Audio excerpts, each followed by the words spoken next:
बताइए किसने मारा है? सर आपको बताना होगा। सर बताइए ना किसने हमला किया है?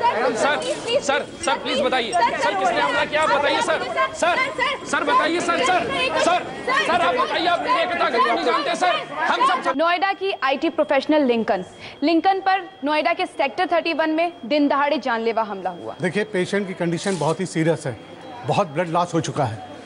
फिलहाल कुछ भी कह पाना मुश्किल है। पेशेंट अभी कोमा में है। तुझसे नाराज नहीं ओ जिंदगी।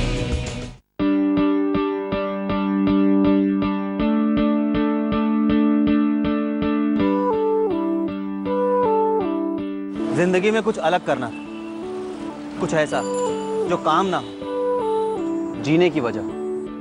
और वो वजह मिली रेडियो में।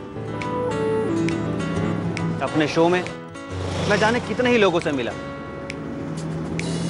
क्या यूं कह लें जाने कितनी ही कहानियां मुझसे मिली। टूटे पंख और चांद का सफर जैसी कहानियां, जिन्हें सुनकर लगा कि इन्हें सुनना नहीं देखना चाहिए। किस्मत के 100 थपेड़े खाकर भी जो हंसकर कहती तुझसे नाराज नहीं जिंदगी।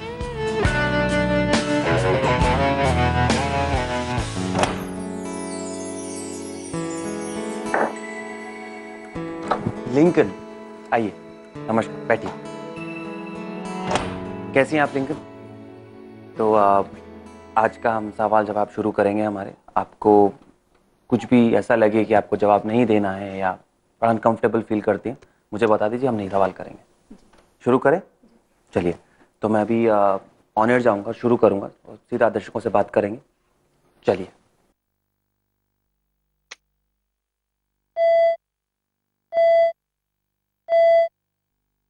नमस्कार, मैं हूं आशीष और आप सबका स्वागत है आपके बेहद अजीज शो जिसका नाम है तुझसे नाराज नहीं जिंदगी।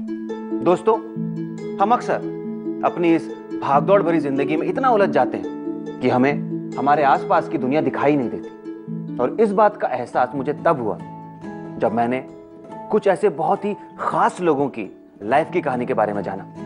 ये कहानियां इतनी कमाल की, इतनी अमेजिंग, इतनी इंस्पायरिंग है कि मैंने सोचा क्यों ना इन्हें आप सबके साथ में शेयर किया जाए। और ऐसी ही कमाल की इंस्पायरिंग कहानियां हमारी आज के मेहमान लिंकन सुबुद्धि की, जो इस समय हमारे साथ स्टूडियो में मौजूद है। Hello Lincoln. हेलो। हमारे व्यूअर्स आपको सुनना चाहते हैं और सबसे पहले वो जानना चाहेंगे आपके बारे में। तो हम शुरू से शुरू करते हैं, अपने बारे में बताइए। मैं एक आईटी प्रोफेशनल हूँ, आईटी टेक्निकल लीड हूँ और साथ ही साथ दिन भर मैं अपने सोशल वर्क पे लगी रहती हूँ। सोसाइटी में कोई भी असहाय बच्चा जो अपने पढ़ने के अधिकार को नहीं पा रहा है, मुझे उस तक पहुँचना है। कैसे क्या, बस इसी में दिन सारा बीतता है मेरे। क्या बात है। तो फिर कैसे ये जो इंसिडेंट हुआ आपके साथ, ये कैसे हुआ? आप दिल्ली गई? मैं जब अपनी पढ़ाई के बाद नौकरी करती थी उड़ीसा में ही, अचानक से नोएडा में एक इंटरव्यू मैंने क्लियर कर लिया और काफ़ी बड़ी एमएनसी कंपनी थी, तो मैंने ज्वाइन कर लिया। और उसी दौरान मैं अपने लाइफ के उस हिस्से में पहुंची जहां मेरी मुलाकात बहुत सारे कूड़े कचड़े में घूमते हुए बच्चों से मुलाकात होती है। वो कैसे हुई? मेरा एक बहुत अच्छा दोस्त था, उन्होंने मुझे कहा कि क्या करती हो, तुम तो शॉपिंग करके थक चुकी हो शनिवार रविवार को, तो चलो मैं तुम्हें कुछ दिखाने ले जाता हूँ। और यही कह के एक दिन लेके गए और मैं नोएडा के उस बड़े बड़े मॉल के और बड़े बड़े मकानों के बीच एक ऐसी झुग्गी में पहुँची जहाँ झुग्गी शुरू होने से पहले शुरू होता है वो कूड़ा का एरिया, और वहीं किसी की ज़िंदगी, किसी के डेली बेसिस के जो पैसे रोज़गार करने के वो माध्यम है। इस हालात में भी अगर मैंने कुछ खास पाया तो उस तरीके के बच्चे वहाँ बैठे हुए थे, आधे कपड़ों में, कम कपड़ों में, कुछ भी जो भी मिला है, लेकिन खास बात ये थी एक कलम और एक कागज़ उनके हाथों में थी। तो वहीं पे मुझे एक नई जो उम्मीद की किरण है मेरे मन में कि कुछ तो बात है इन बच्चों में जो मुझे इनके पास लाने में मदद कर रही है और मुझे यहाँ आना चाहिए। इन बिटवीन मेरी नज़र उस पे जाती है जिसने मुझे सबसे ज़्यादा वहाँ पे बांध के रखा। क्या होता है क्लास में जब मैं पढ़ा रही होती हूँ तो कौन बताएगा? मैम फरा। 13। और वो थी फराग। Oh very good. चलो अगला सवाल। वो इन 15-20 बच्चों में शायद सबसे ज़्यादा तेज थी। कुछ भी सवाल पूछो झट से जवाब देती थी।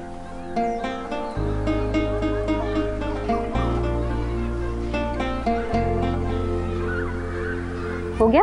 हाँ। ओके सब लोग इधर ध्यान दो। देखो फरा ने कितना सुंदर बनाया है, अच्छा है ना? जोरदार तालियां फरा के लिए। Very good. Keep it up बेटा, कीप इट अप। तो फराह के साथ में आपका ये एक स्पेशल बॉन्ड बना। बॉन्ड बना इन द सेंस हर एक बात, कभी भी कुछ हो तो वो हमेशा पढ़ाई के बाद पढ़ाई से पहले वो आके मिलके मुझे बताती थी।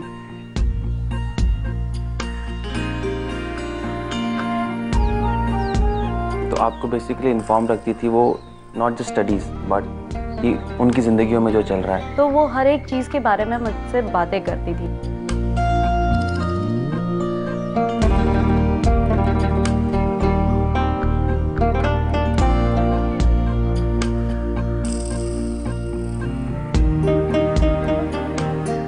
Bye ma'am. बाय। मैम मैं डॉक्टर बनना चाहती हूँ और मैं खूब मेहनत करूँगी, अच्छे मार्क्स लाऊंगी। मैम मैं डॉक्टर बनूंगी ना? जितना ध्यान से तुम पढ़ रही हो ना, अगर वैसे ही पढ़ती रही तो एक दिन जरूर डॉक्टर बनोगी। Okay okay bye ma'am. Bye.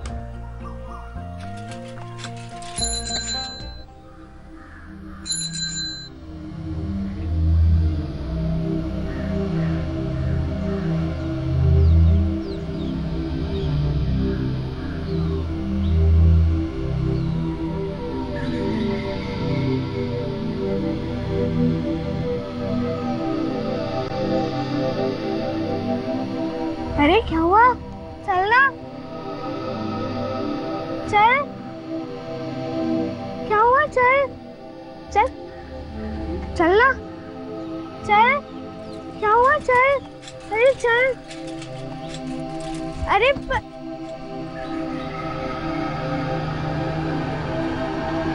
अरे उसके साथ कुछ चल रहा था जो वो बता नहीं पा रही थी। वो सब कुछ बातें बोलती थी लेकिन कुछ ऐसी बात तो थी जो वो कई बार कोशिश करती थी लेकिन बोल नहीं पाती थी। birthday to you, happy birthday dear Ratan, happy birthday to you। Okay सब लोग कैमरा में देखेंगे और स्माइल करेंगे। 1 2 फरा स्माइल। उसके चेहरे पे वो अलग सा एक एक्सप्रेशन होता था, कुछ तो छुपा रही है। फरा स्माइल। वो कुछ डरी हुई सी थी या कुछ तो छुपा रही थी, बोल नहीं पा रही थी। मैंने कई बार कोशिश की उससे जानने की कि आखिर में परेशानी क्या चल रही है घर पे, क्योंकि जुग्गी में बहुत तरीके की परेशानियां उनकी थी। क्या हुआ फरा? तबीयत ठीक नहीं है? कुछ प्रॉब्लम है?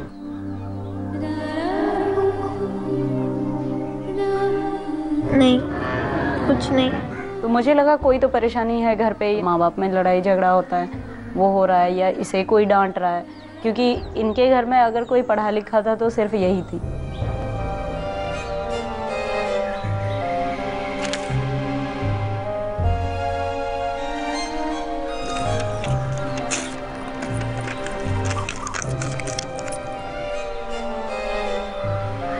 ये मेरा मोबाइल नंबर है, इसको संभाल के रखना।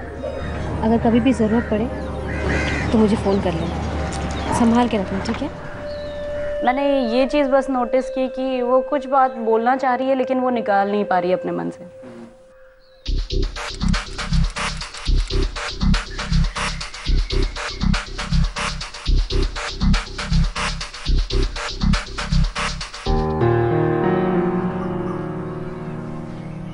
वो कभी गली में जुगी में किसी से बातें करती थी तो बड़े ही अजीब से बात करती थी और मुझे देख ले तो साइड होके निकल जाती थी। घर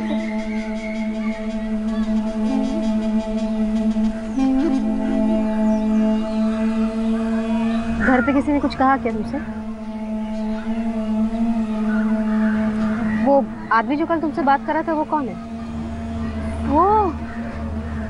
वो मेरे घर के पास रहता है। तो उसने कुछ कहा?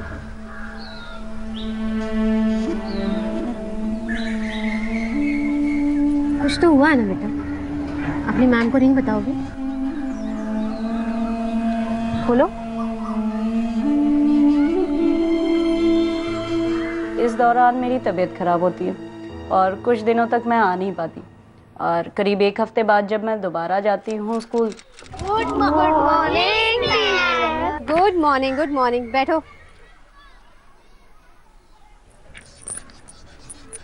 मैम, आप कहाँ थी? आप इतने दिनों से क्यों नहीं आई? अरे वो आपकी लिंकन मैम को ना बुखार हो गया था, इसीलिए वो इतने दिनों तक आई नहीं। पर अब बुखार चला गया है, इसलिए मैं वापस आ गई हूँ आप लोग को ढेर सारा होमवर्क देने। तो तैयार है ना आप लोग? चलो फिर जल्दी जल्दी अपनी नोटबुक्स निकालो। ये फरा कहाँ है, नहीं है? मैम, आप जितने दिनों से नहीं आए हैं ना, फरा भी नहीं आए हैं। क्यों? इतनी सारी क्लासेस क्यों मिस कर रही है वो? उससे क्या फर्क पड़ता है, इतनी सारी क्लासेस मिस करके भी वो फर्स्ट ही आएगी। बेटा ये मजाक की बात नहीं है, इतने दिनों से आई नहीं है। किसी को फरा का घर पता है? हाँ मैम, मुझे उसका घर पता है।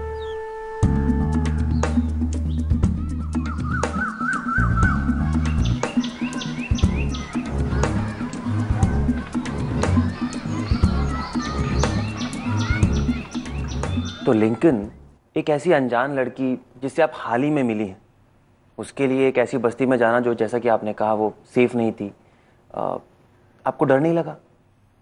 दरअसल उसके अंदर जो जज्बा था पढ़ने का, और उसका जो हौसला था कि मुझे कुछ तो करके दिखाना है, मुझे बन के दिखाना है, तो उस अटैचमेंट से और धीरे धीरे उससे जो बातें करके एक इमोशनल अटैचमेंट हम दोनों में जुड़ा हुआ था, वो बहुत स्ट्रॉन्ग कड़ी थी।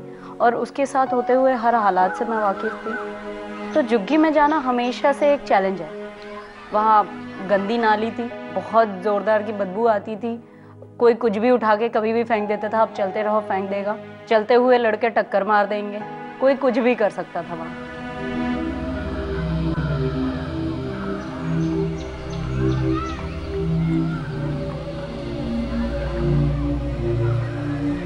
ये है फरा का घर।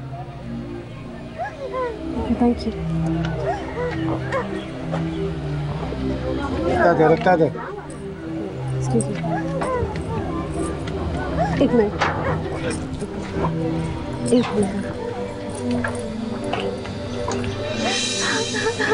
जी ये फरा का घर है। मैं फरा की टीचर हूँ लिंकन। फरा पिछले कुछ दिनों से स्कूल नहीं आ रही है। 2 ही दिन हो गए, हमने अपनी बच्ची की शक्ल नहीं देखी। पता नहीं कहाँ होगी, किस हाल में होगी। वापस आ जा फरा, वापस आ जा। क्या मतलब? बेटी चुप हो जा, देखो कुछ खा पी लो, बस और नहीं रोते।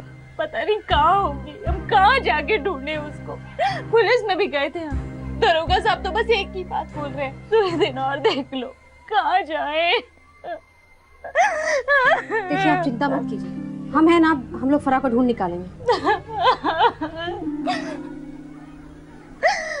कुछ नहीं होगा फरा को,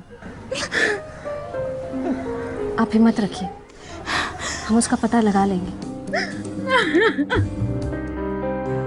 मतलब जैसा इलाका आपने बताया खतरनाक इलाका है काफ़ी, और एक छोटी बच्ची है, ऐसे में तो कुछ भी हो सकता है। वो वहाँ है नहीं, माँ बाप को पता नहीं है, पुलिस में इंफॉर्मेशन दे चुके हैं लेकिन कोई खबर नहीं है। अब जब ये सवाल बार बार मन में आ रहा है कि वो गई कहाँ, उसके साथ हुआ क्या है, इतने सवालों में क्या उसे कोई उठा ले गया, क्या उसे कोई भगा ले गया, और सबसे पहले जो आता है हमारे मन में कुछ बुरा हुआ उसके साथ, वो चाइल्ड लेबर हो, ट्रैफिकिंग हो, लड़कियों के साथ रेप केसेस हो, प्रोस्टिट्यूशन केसेस हो।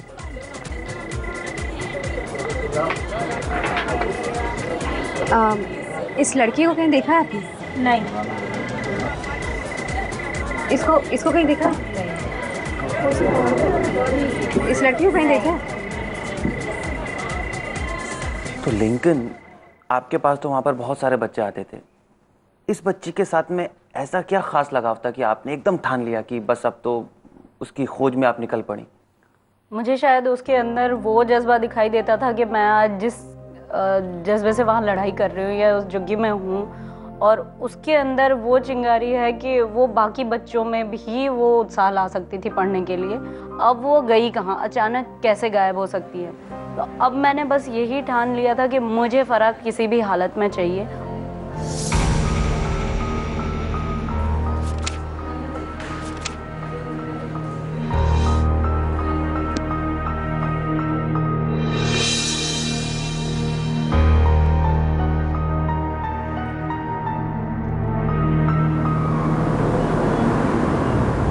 लिंकन दीदी, पुलिस कह रही थी कि बच्ची जहाँ से गायब हुई है वहीं से रिपोर्ट लिखेंगे, तो फिर कल हम वहीं पर जाकर रिपोर्ट फाइल करेंगे। ठीक।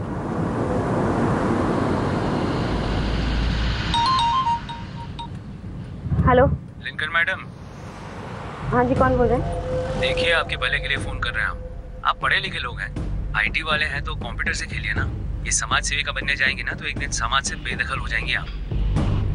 कौन बोल रहे हैं आप? कहा ना आपका शुभ चिंतन। चुपचाप नौकरी कीजिए आप, टीचिंग वीचिंग कीजिए आप, लड़की को खोजना बंद कीजिए, वरना ये जो लोग आपके आसपास बैठे हैं ना, कल आप ही को खोजने लग जाएंगे। कहाँ से बोल रहे हो तुम? और तुम बोल कौन रहे हो? नाम बताओ अपना। हेलो, कौन था दीदी? शायद फराह को जिन लोगों ने किडनैप किया उन्हीं में से कोई। मुझे तो लग रहा है ये चाइल्ड ट्रैफिकिंग का मामला है। क्योंकि मैं बार बार घर जा रही थी, मैं पता कर रही थी, मैं उसको फ़ोन लगा रही थी, उसके आसपास जितना जानने की कोशिश कर रही थी, और इस बीच मुझे वो जो कॉल आ चुका था उसमें ये पता चल चुका था कि हाँ, आप ढूंढने की कोशिश मत करो। तो अब मुझे ज़्यादा डर होने लग गया कि अब चल क्या रहा है वहाँ पर, क्योंकि मुझसे बहुत कुछ बड़ा छिपाया जा रहा है और वो कहीं ना कहीं बहुत बड़ी मुसीबत में है। क्योंकि मैं जानती हूँ उसकी जान को या मेरी जान को खतरा तो है ही है, लेकिन कुछ ऐसा गड़बड़ है जो वो भी नहीं बोल पा रही है, उसकी बातें मुझ तक पहुँच ही नहीं रही हैं।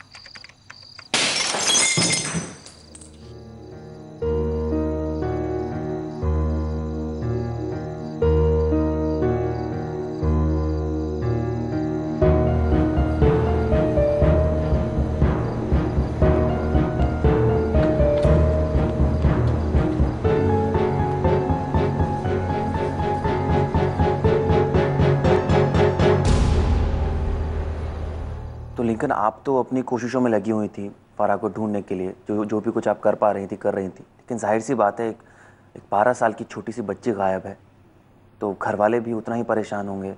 उनका क्या हाल था, उन पर क्या बीत रही थी, जानने की कोशिश की आपने? जैसे मैं बहुत परेशान हूँ, उसकी फैमिली भी बहुत परेशान है, उसके अम्मी अब्बू दोनों बहुत परेशान थे।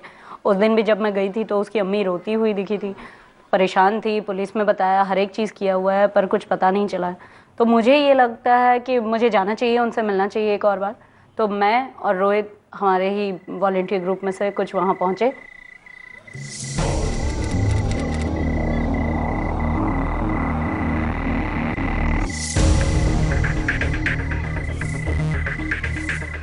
आंटी जी,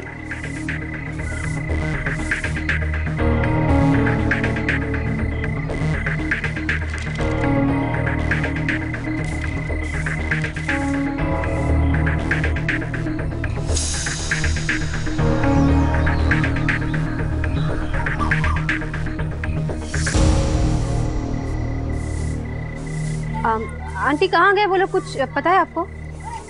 मैं नहीं जानती हूँ।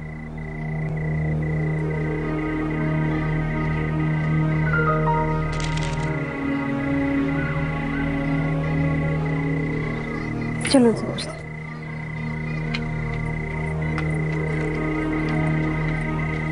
आंटी, ये फराह के घर वाले रहते थे यहाँ पे, वो लोग हैं नहीं, कहाँ गए आंटी जी? बड़ी मुश्किल में थे, बहुत दिनों से लड़की की कुछ खबर नहीं मिली थी ना, फिलहाल छोड़ दिए। अब तो ऊपर वाला ही जाने हंसती खेलती लड़की कहाँ गई। कुछ लोगों से पैसे भी उधार ले रखे थे, घर में चिल्लम चिल्ली लड़ाई झगड़ा, और सुनने में आया कि रातों रात पटना की टिकट लेकर भाग गए। एक छोकरा भी था उनके साथ, अक्सर उनके घर में पड़ा रहता था।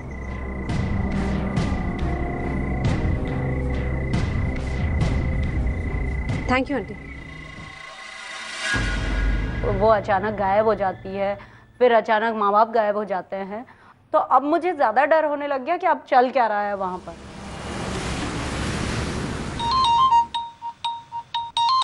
हाँ रोहित बोलो। हाँ दीदी, अभी अभी मेरी इंस्पेक्टर सर से बात हुई। आपको जिस नंबर से थ्रेट कॉल आया था ना, वो सिम पटना के कंकड़बाग एरिया से खरीदा हुआ था और कॉल भी वहीं से किया गया था। पटना का? अब मुझे वहाँ का पता लगाना था। मुझे ये होता था कि ऑफिस पे बैठ के भी मुझे यही काम करना था।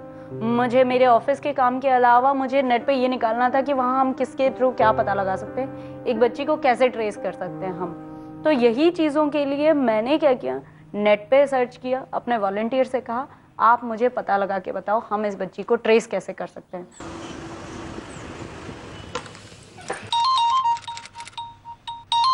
Hello hello hello ma'am. Hello फरा, फरा तुम बोल रही हो ना? मैम फरा बेटा कहाँ से बोल रही हो?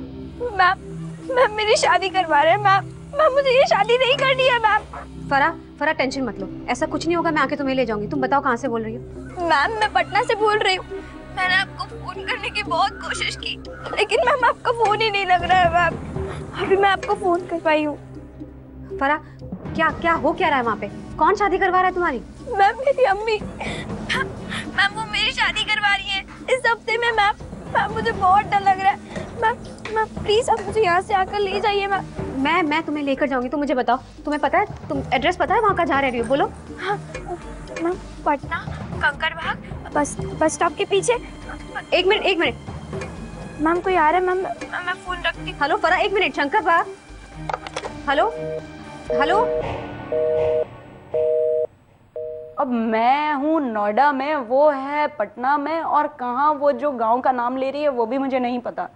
मैं वहाँ कैसे कब जाके पहुँचूँ, क्या करूँ, मुझे कुछ नहीं समझ आया। तो मामला अब एक मिसिंग चाइल्ड से चाइल्ड मैरिज का हो गया था।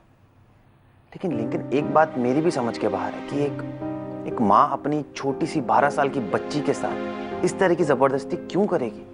अब यही मुझे भी पता लगाना था कि उसके गायब होने के पीछे या उसके पहले से परेशान होने के पीछे कहीं ये कारण तो नहीं कि उसकी शादी करवाना चाहते थे, या उसको यहाँ से ले जाने का मकसद ही यही था। सबसे बड़ा जो डर है वो ये है कि फरा के साथ एक पढ़ने वाली उसी की हमउम्र लड़की, वो भी अचानक से, वो भी मेरी ही स्टूडेंट थी, और अचानक एक दिन वो गायब हो जाती है। उसके गायब होने के बाद खबर ये आती है कि उसकी शादी हो गई। शादी होने के बाद ये पता चलता है कि उसने आत्महत्या कर लिया। और वो क्यों? क्योंकि एक डाउरी के सिस्टम की वजह से, दहेज, ससुराल, ये सब कहानियों की वजह से उसकी मृत्यु घट चुकी होती है। अब मुझे सबसे बड़ा डर यही था कि ये बच्ची उस बाल विवाह के ट्रैप में ऐसे ही कहीं कुछ और दूसरी कहानी ना हो। मैंने अपने वॉलंटियर को इमीडिएटली फ़ोन किया, चाइल्ड वेलफेयर वालों को फ़ोन किया, पुलिस को फ़ोन किया। मैंने इमीडिएटली सबसे पहले ये कहा कि आप लोग इस जगह पे पहुंचने के लिए कुछ तो तैयारी कीजिए, ये वो है, और मैं यहाँ से निकल पड़ती हूँ सब कुछ तैयारी करने के बाद पटना पहुँचने के लिए। और मेरे पास सिर्फ यही टारगेट होता है कि वहाँ के पुलिस और वहाँ के कलेक्टर मेरी मदद करे, और किस्मत से वो मेरा साथ देते हैं भी इस बात पे। वहाँ पे स्पेसिफिकली एक NGO, पूरे एक ग्रुप, वॉलंटियर ग्रुप, उन्होंने, चाइल्ड वेलफेयर ने और पुलिस, ये सब मिलकर हम एक टीम बना चुके थे, और मैं वहाँ पहुँचकर इस टीम के साथ आगे बढ़ती हूँ।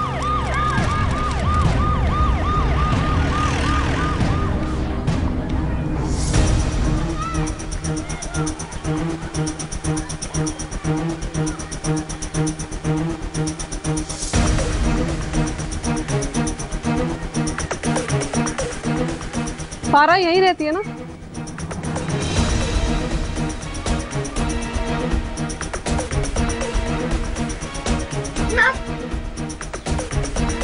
ये देखिए मैम, यहाँ पे माइनर की शादी करवा रहे हैं। आप यहाँ भी आ गई।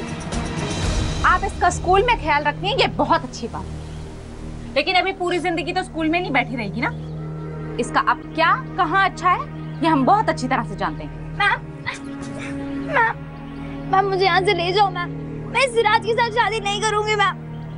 मैम मुझे यहाँ से ले जाओ। बात सिर्फ इतनी नहीं होती है कि शादी शब्द उस वक्त बहुत सारे सवाल खड़ा कर रही थी। एक 12 साल की लड़की की शादी एक 32 साल के लड़के के साथ, और ये लड़का कौन है, कहाँ से आया अचानक से, या ये वही लड़का था जो कभी कभार दिखता था जुग्गी में उस लड़की से बात करते हुए और ये परेशान रहती थी। लेकिन मैंने कभी इस तरीके से नोटिस नहीं किया था। इस वजह से मन में बहुत सारे सवाल आ रहे थे, उसकी अम्मी चाहती क्या है, कैसे फेवर कर सकती है इस चीज को। मैम आप बच्चे को लेके चलिए हमारे साथ। अरे ऐसे कैसे?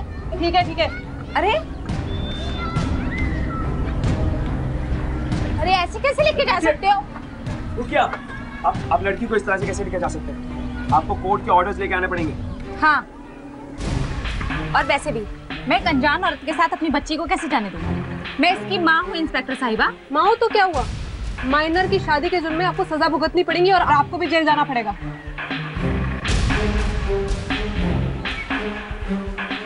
ऐसे कैसे जेल लेके जा सकती हैं आप? देखिए कानून हम भी जानते हैं, आप बिना कोर्ट की परमिशन के एक बच्ची को अपनी माँ से अलग नहीं कर सकती आप।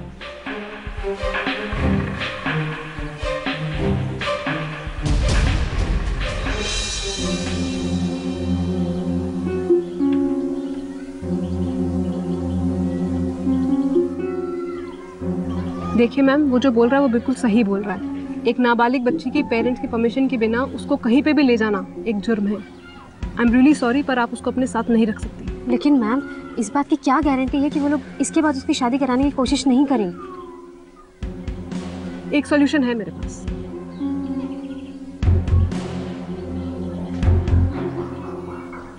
ठीक है, एक रास्ता है।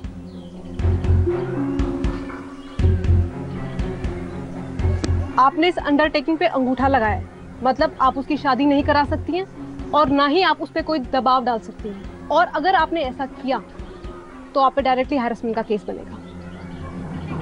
मैम इससे ज्यादा मैं और कुछ नहीं कर सकती। चलो चलो। मैम प्लीज मुझे छोड़ के मत जाओ। अंदर चलो।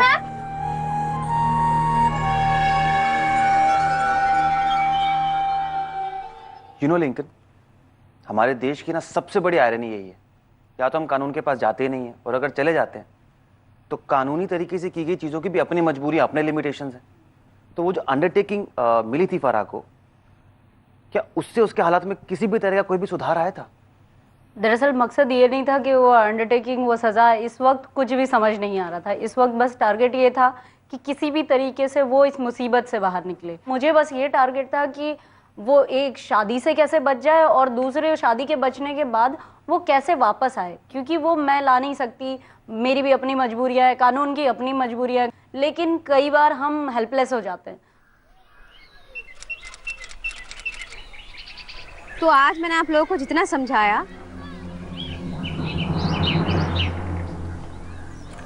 इधर उधर ध्यान नहीं देना, ठीक है? चलो ये वाला पैराग्राफ जो है, आप लोग इस पैराग्राफ को लर्न करो, मैं थोड़ी देर में आके पूछूंगी। ओके? किसकी बुक है?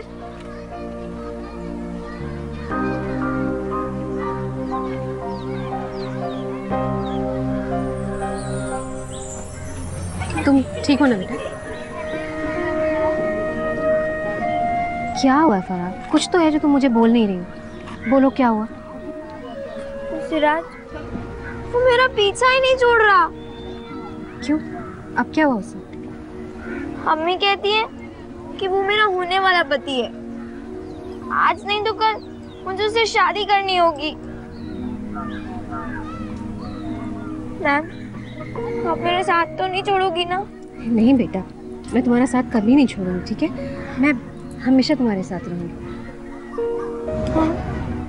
जब भी मैं रूम में होती हूँ तब सिराज मुझे छूने की कोशिश करता है।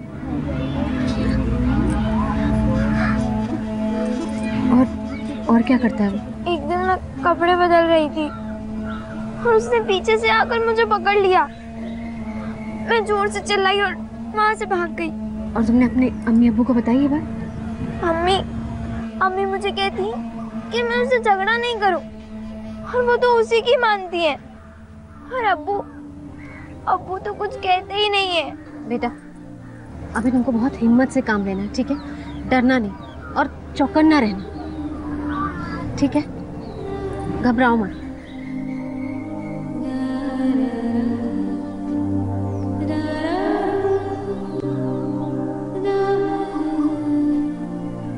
एक काम करो, ये फोन रखो अपने पास, छुपा के रखना, और तुम्हें अगर कभी भी मेरी जरूरत पड़े, कुछ भी उल्टा सीधा लगे तो मुझे तुरंत फोन कर देना, ठीक है? मैम, मैं आपसे कुछ बोलना चाहती हूँ। बोलो बेटा। मैम, वो मेरी अम्मी मेरी शादी सिराज से इसलिए करवाना चाहती है ताकि सिराज हमारे घर रह सके। क्यों? क्योंकि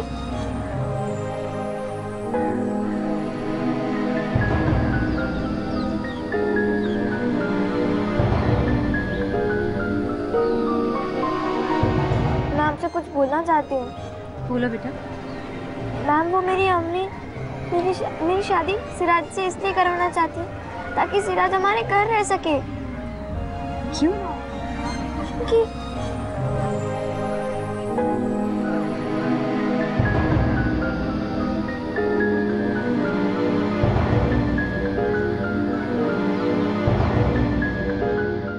इन सब चीज़ों को लेके मैं काफ़ी परेशान हो रही थी और इस बीच इस परेशानी को बढ़ाने में मेरी मदद करती है वो घटना जो ठीक 2 दिन के बाद रात को मुझे खबर मिलती है।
फरा।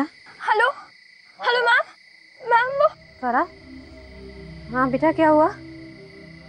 मैम वो सिराज, मैम वो मेरे रूम में आया, मैम वो मेरे ऊपर। फरा बेटा, मैं अभी आती हूँ वहाँ पे, ठीक है? तुम एक काम करो, तुम वहीं कहीं छुप जाना, ठीक है? मैं अभी आती हूँ।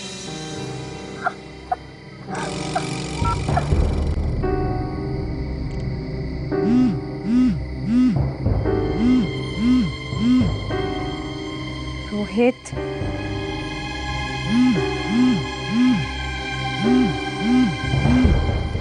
क्या कर रहा है? तो मुझे जुग्गी के हालात पता है, वहाँ पे क्या माहौल है ये भी पता है।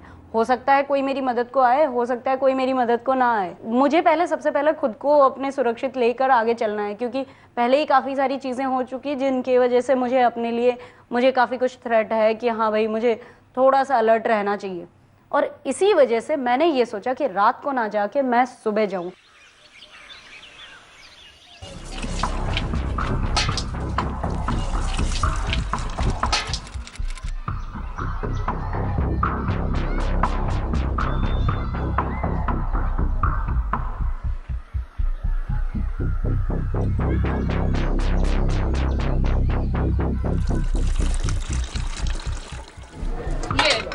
ये फिर से आ गई मास्टरनी यहाँ। पहले हमारी लड़की का दिमाग खराब करके रखा है, अब पेपर पे तो साइन कर दिए ना, अब क्या चाहिए? अब क्या यहाँ पे खाट बिछा के निगरानी करोगी? देखिए, मैं फरा से सिर्फ इतना पूछने आई हूँ कि कल रात को उसके साथ क्या हुआ। ये क्या बताएगी? मैं बताती हूँ ना कि क्या हुआ। आपने जो आजादी का भूत चढ़ा दिया ना इसके सर पे, उसका चस्का लग गया इसको। आपका क्या है, अब तो हाई फाई है, लड़कों से मिलती जुलती रहती हो रात दिन, है ना? ये अब लड़कों को इशारे कर करके घर पे बुलाती है और सारा का सारा इल्जाम लग जाता है वो सिराज के ऊपर। कैसे इस बच्चन से वो शादी करने के लिए तैयार हुआ ना, ये सिर्फ मैं जानती हूँ, वरना कौन रखता है इसे अपने घर पर। ये सच नहीं है अम्मी, ये मेरी शादी सिराज से इसलिए करवाना चाहती है ताकि सिराज हमारे घर पर रह सके। चुप। पता है मैम, अब्बू के पीछे पीछे सिराज चुप चुप के अम्मी से मिलने आता है और ये और सिराज बहुत गंदे, दोनों कमरे में चले जाते हैं। बात सुनने में बहुत ही अजीब लगती है बट बहुत ही शेमफुल और घिनौनी हरकत है। जब फरा के मुंह से मैंने ये सुना कि अम्मी उस पे इसलिए इतने सारे तोहमत लगा रही है ताकि उनकी करतूत पीछे छिप जाए। उनकी करतूत क्या है कि उस लड़के से उनका नाजायज रिश्ता, तो मेरा उससे रिश्ता किसी को पता भी नहीं चलेगा और जो पैसे वो ला कर देगा वो भी मेरे घर पे ही रहेगा और वो मेरी बेटी से शादी भी कर लेगा। एक ही घर के अंदर एक माँ का एक 32 साल के लड़के से रिश्ता और ऊपर से कल को वही सोच रखना कि वो मेरे साथ भी रिश्ता कायम रहे और मेरी बेटी के साथ भी रिश्ता कायम रहे और घर के अंदर ये बात दबी रहे। बहुत ही अजीब सी बात है, मुझे समझ में नहीं आ रहा कि कैसे रिएक्ट करूं इसके ऊपर। और एक छोटी बच्ची जो ये सब जानती है और कह रही है, उसके ज़हन पे क्या असर हो रहा होगा। और मैम आपको पता है वो सिराज वो मेरे कमरे में आया था और उसने मुझे देखा, ऐसे आदमी के साथ अपनी बेटी की शादी करवाना चाहती हैं आप। उसने मुझे भी जान से मारने की धमकी दी थी। अच्छा, ये मेरी बेटी है, मैं इसके साथ जो चाहे कर सकती हूँ। कि बेटी, इसका मतलब ये नहीं कि आप इसके साथ जबरदस्ती करेंगी। इससे पूछिए इसको क्या करना है। छोड़ ये हाथ उसका, चल तू अंदर जा। फरा, अंदर जा। फरा, इतनी प्यारी बच्ची के साथ आप ऐसा कर रही हैं, आपको समझ।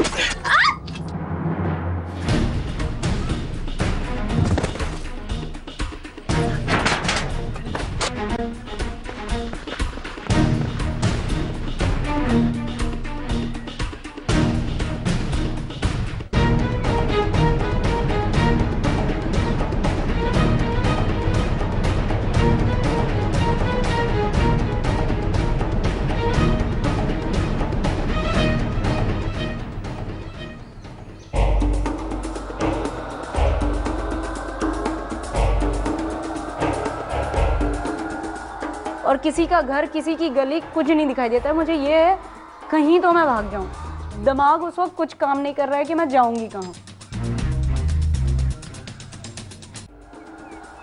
और किसी का घर, किसी की गली कुछ नहीं दिखाई देता है। मुझे ये है कहीं तो मैं भाग जाऊं। दिमाग उस वक्त कुछ काम नहीं कर रहा है कि मैं जाऊंगी कहाँ।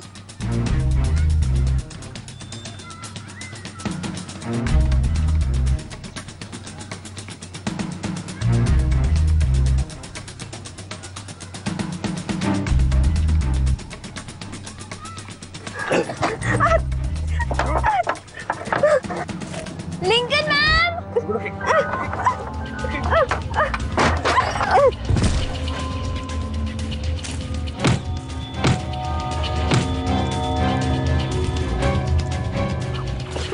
मार दे इसको, तो सारा प्लान ही खराब कर दिया।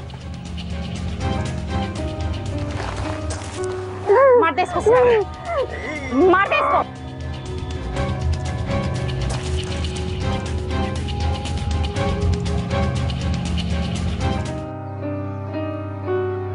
चलो।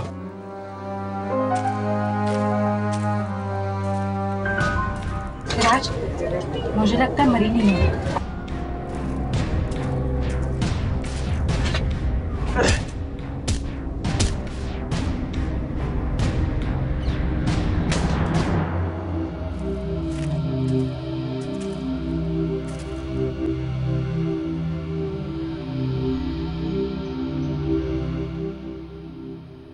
मुझे पता है किसी चोट का कुछ पता ही नहीं था। मेरी छाती पे खून बह रहा है, मेरे हाथ से खून बह रहा है, मेरे गर्दन से खून बह रहा है, मेरे गाल से खून बह रहा है। मुझे कुछ पता ही नहीं कि खून बह रहा है। मैंने देखा भी नहीं है रंग की खून बह रहा है।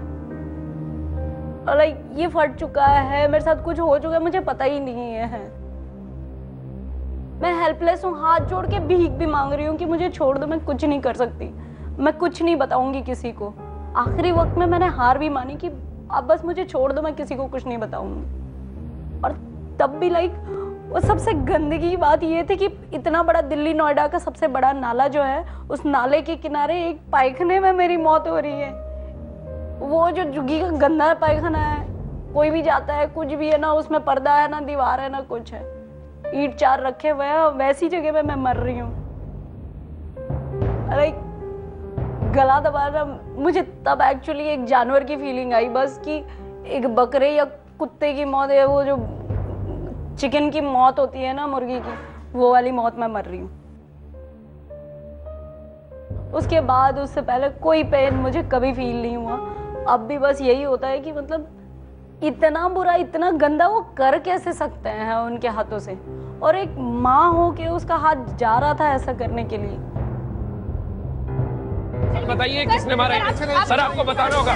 सर बताइए ना किसने हमला किया है? सर प्लीज बताइए, सर किसने हमला किया बताइए सर बताइए सर आप बताइए, आप एकता घटना नहीं जानते सर? हम सब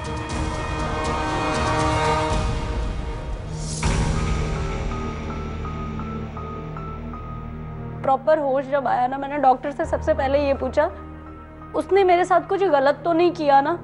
क्योंकि वो ऐसी जगह थी, वो क्या कर रहा है किसी को नहीं पता, वो कुछ भी चाहते थे उस वक्त।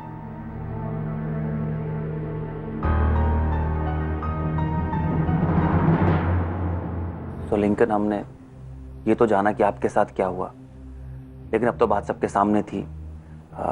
तो हम जानना चाहेंगे कि शिराज और फराह की माँ के साथ फिर क्या हुआ?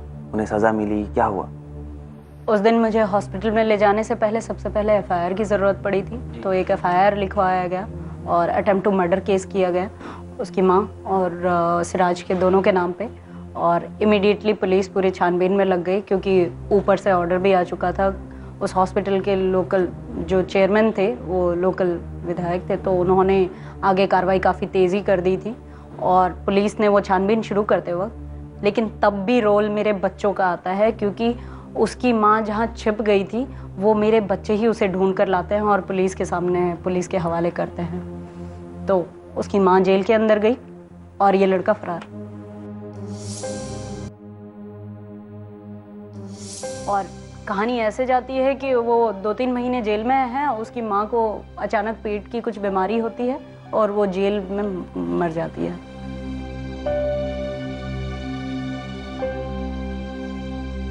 लेकिन वो लड़का आज भी शातिर है, वो काफ़ी दिमाग अब भी चलाता है, वो खुले में घूम रहा है। तो बहुत ज़्यादा प्रेशर के बाद ये पता चलता है कि उसने कोर्ट में अपने आप को सरेंडर किया और सरेंडर करके बेल ले गया। अब भी फराह और मेरी ज़िंदगी को मुसीबत है। फराह आज भी अकेले असुरक्षित है, क्योंकि पहले तो उसे हॉस्टल में रखा गया और अब उसको अपनी बहन के पास रहना पड़ रहा है। लेकिन इन सब में भी एक कमाल की बात है, आप आज भी इन चीज़ों के बारे में लेकर इफेक्ट होती हैं, लेकिन फिर भी you have a smile on your face. पता है, मैं हर बच्चे को ये कहना चाहती हूँ कि हर एक लड़की के अंदर एक फराह पैदा हो, जो अपनी आवाज़ निकाल के एक लिंकन को बताए कि मैं परेशान हूँ, मुझे परेशानी से बाहर निकालो। क्या बात है, आप किसी बात पर ना 2 पंक्तियाँ याद आती हैं। लोग कहते हैं कि फरिश्ते आसमानों में रहते हैं, लोग कहते हैं कि फरिश्ते आसमानों में रहते हैं, नज़र उठा के देखो वो यहीं हम इंसानों में बसते हैं। आप जैसी लिंकन हर फराह को मिलनी चाहिए। इतना कुछ नहीं है, बस ये कहना चाहती हूँ, एक मुस्कुराहट के साथ जितने भी फराह हैं उनके लिए थोड़ा सा हाथ बढ़ा दीजिए बस। लेकिन कमाल का जज्बा है आपका लिंकन, कमाल का जज्बा है आपका। ये सब कहीं ना कहीं, कहीं नहीं, हर जगह सिर्फ और सिर्फ मेरे बच्चों की दुआएं हैं। उस बेड से उठने से लेके आज तक करने के हर एक बात के पीछे मेरे इतने से छोटे छोटे बच्चे रात को कुरान शरीफ पढ़ के मेरे लिए दुआएं मांग रहे थे। क्या बात है। तो अब भी वही है बस। बिल्कुल उनकी दुआओं का असर है कि आप हमारे साथ में बैठी हैं यहाँ पर और हम आपकी ज़िंदगी के बारे में इतनी अच्छी और इतनी कमाल की बातें जान रहे हैं। दोस्तों, आंकड़ों के मुताबिक हमारे देश में सालाना 45,000 बच्चे गायब होते हैं। उनके साथ क्या होता है, क्या नहीं होता है, किसी को नहीं पता। कुछ चाइल्ड ट्रैफिकिंग का शिकार होते हैं, कुछ को फैक्ट्रीज पर काम पे लगा दिया जाता है। लेकिन उनमें से कितने बच्चे उस अंधेरी जिंदगी से निकलकर फिर से एक नई जिंदगी की शुरुआत कर पाते हैं? लेकिन thanks to people like Lincoln, Farah को उसके मां के चंगुल से आजादी मिली। यह हमारी खुशकिस्मती है कि हम इतनी प्रेरणा एक शख्स, एक कहानी से बटोर पा रहे हैं। लिंकन, हमारे स्टूडियो में आकर हमें जिंदगी की एक नई राह दिखाने के लिए मैं आशीष एंड रेडियो की ओर से आपका तहे दिल से शुक्रिया अदा करता हूं। Thank you so much. बहुत धन्यवाद। और जाने से पहले ये गाना